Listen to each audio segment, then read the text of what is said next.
Hello, my name is Michele, and you're listening to Profit is a Choice. As owners, we build and work on our business. But what happens when we need to step away for a time? Can the business move on without us and be successful? What if we're out for a hot minute and somebody just needs to step in on our behalf? Have we established a company that they can move into? On the podcast today, we're going to look at the areas we need to consider for continuity of service if we, the owner, need to take a sabbatical. Every day, empowered entrepreneurs are taking ownership of their company financial health and enjoying the rewards of reduced stress and more creativity. With my background as a financial software developer, owner of multiple businesses in the interior design industry, educator, and speaker, I coach women in the interior design industry to increase their profits, regain ownership of their bottom line, and to have fun again in their business. Welcome to Profit is a Choice.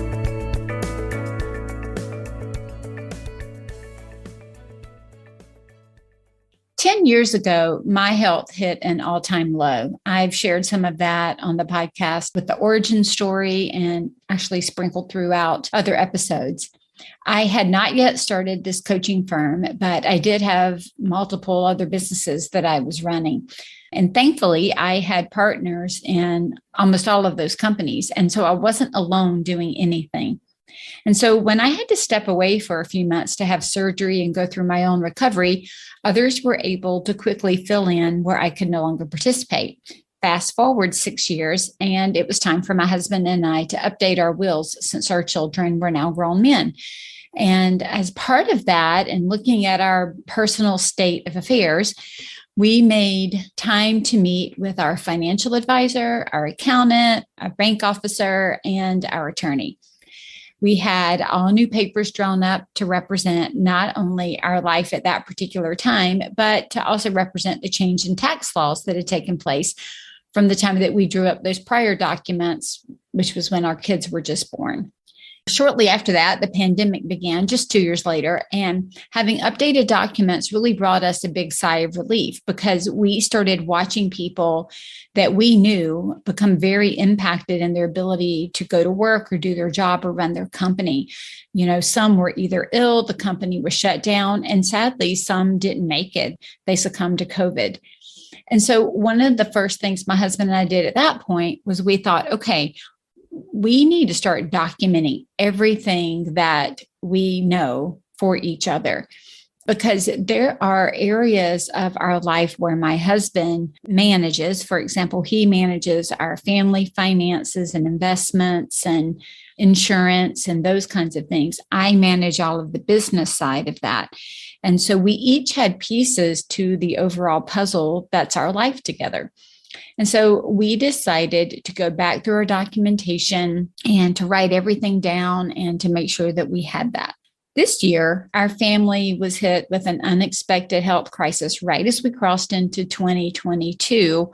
And we had to stop within 1 week and pivot just to be able to move forward. And so this crisis again brought up all the areas that we need to not only protect, but document both personally within our home and within my business.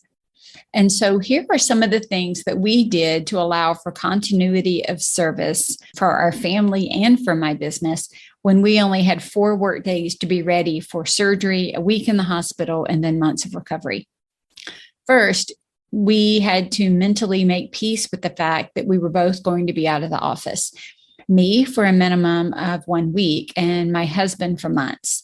And I just can't say enough about the fact that we had to take time and space to kind of wrap our heads around this, and also to do it quickly because we only had a few days to get ready.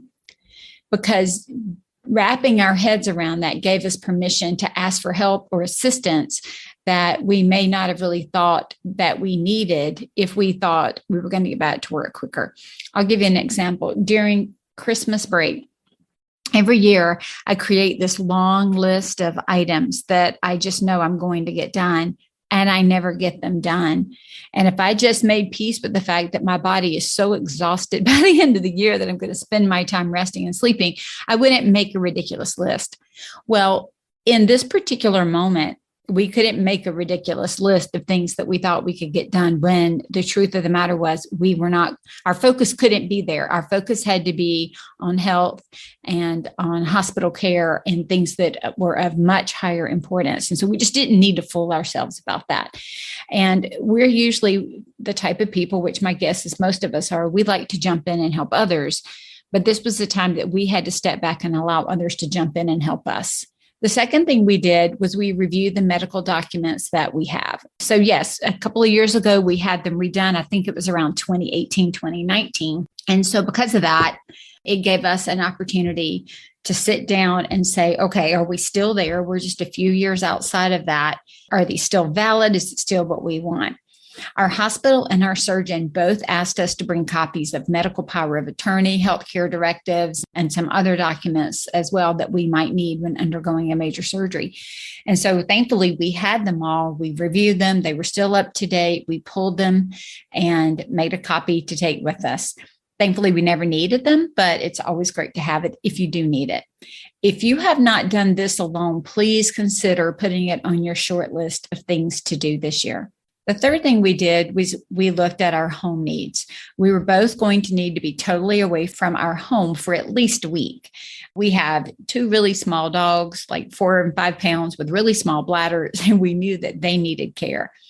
I'm so blessed that my sister was able to come in and stay with us for a little over a week. She cared for our home, our pups, and she created a great meeting place for our sons and their significant others so that they could kind of pull together as a family, given that nobody lives at our house anymore except my husband and I. And just this allowed us to completely relax and not worry about a delivery or our dogs or just the day-to-day ongoings of things around our house, trash pickup, just all the little stuff that you don't even think about. And she was just completely a godsend to us. The fourth thing that we did was we took time to look at our secret file. So my husband and I have a secret file. It's an online file and it's password protected.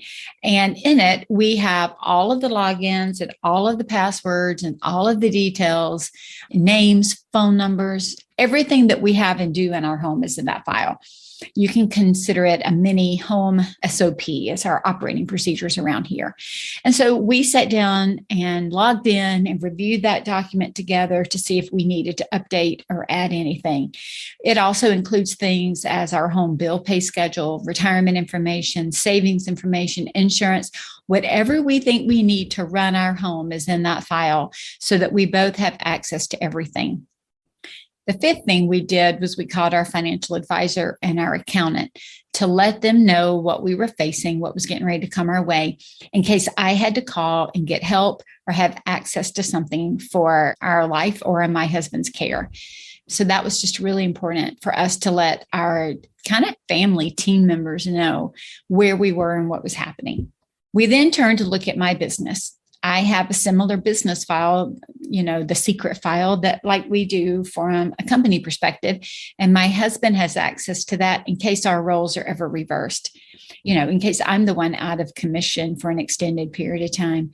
And so for me, it also includes all the people I work for, what they do for me, and their contact information. He also knows which one of my team members to call who can get in touch with everybody else. I then met with my team and explained what we were facing and how I needed to step away for at least a week minimum. And everybody was so quick to jump in, even though maybe some of them, we all were a little bit nervous about what that might look like to do jobs way outside of our ordinary. But everybody was so willing to jump in and fill gaps. Thankfully, our standard operating procedures were up to date. Everybody knew what needed to be done. So we also looked and anticipated what I would normally need to do in that week that I needed to be off. And we either moved it forward so that we could get it done early. Anything I needed to review or check on, we tried to get it done earlier than perhaps we would have otherwise. We replaced who was doing some of the work. So there was some delegation that went on, and some of it just got pushed off a week. It was just not as critical that it needed to be done at the original time of schedule. And so with all of that, my calendar was cleared for everything but one Zoom call for 1 hour at the end of the week, which I wanted to do and needed to keep. And I also shared with my private clients that I would be slow to respond for that week. And then just a brief overview of what we were facing. This is something I get all the time, is how much detail should I give? And I think differing people need differing details. If you can step away and nobody would know that you were stepping away, you may not need to give any details at all. But because I am a coach and I talk to people all the time, and I am in Facebook groups and I'm communicating a good portion of the day, and I am known to respond very quickly to emails, that wasn't going to happen. And so my level of perceived service was going to shift that week, and I needed to let my people know. I also know that I work with the best of the best clients. And so with that said, there's not one client that would push back when I told them what had kind of come up with us within 1 week and that we were going into the hospital. Not one person was going to say anything that was going to be hurtful or negative. Everybody was going to be completely understanding.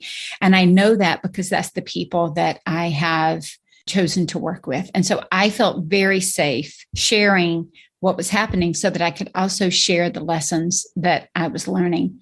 And so being able to do this allowed us to go into the hospital, me with my husband, because of COVID and everything. They didn't really want you doing a lot of in and out.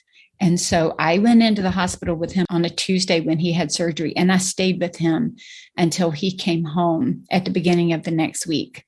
And that allowed me just to completely concentrate on him, his health, his recovery, without the weight of work on my shoulders. Back in 2018, when my husband and I reviewed everything together, we also asked our attorney about my business, which is 100% owned by me. What would happen to it if I died or if I couldn't work?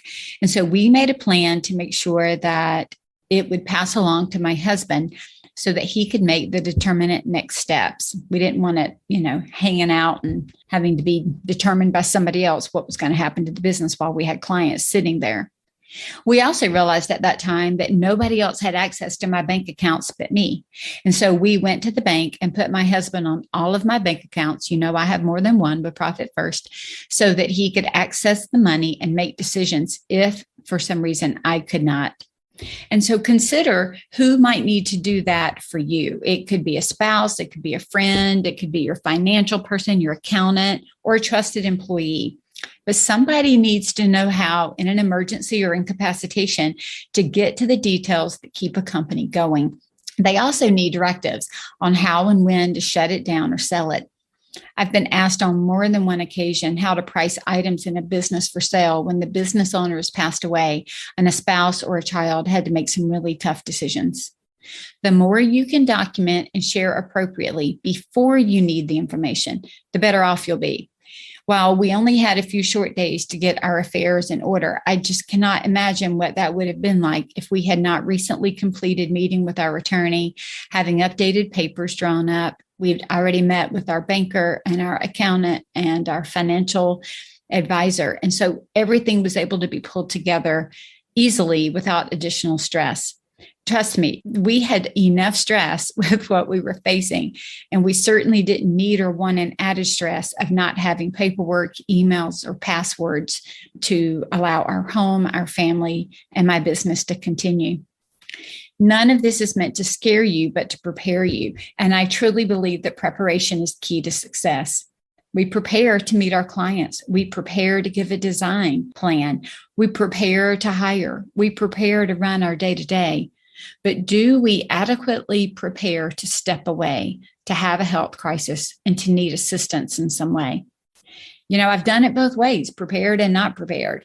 And all I can say is that with full confidence, having things in order was a much better way to move through this, because we were able to do some hard work, make some hard decisions when we were in a calm and a good place mentally, emotionally, and physically. And if one of those areas were fractured, doing this work would be so much more difficult. Being profitable in business is about so much more than money. If you've been a longtime listener, you've picked up on that. I'm not always talking about profitability as the number that you have in revenue or in profit. My goal is that we are maximizing the resources we have and being good stewards of them. My goal is for you to be profitable in the financial management of your company, but also in the processes, in the people, in the communication, and in your stress relief. Profit is wider and deeper than a dollar. This type of preparation is something that we cover in the AIM with Intent methodology as part of the process system. I would love to help you protect what you're building. If you're interested in learning more, go to scarletthreadconsulting.com and check out the Work With Me page. Choose to be profitable in caring for your business, because profit doesn't happen by accident. Profit is a Choice is proud to be part of the designnetwork.org, where you can discover more design media reaching creative listeners. Thanks for listening, and stay creative and business minded.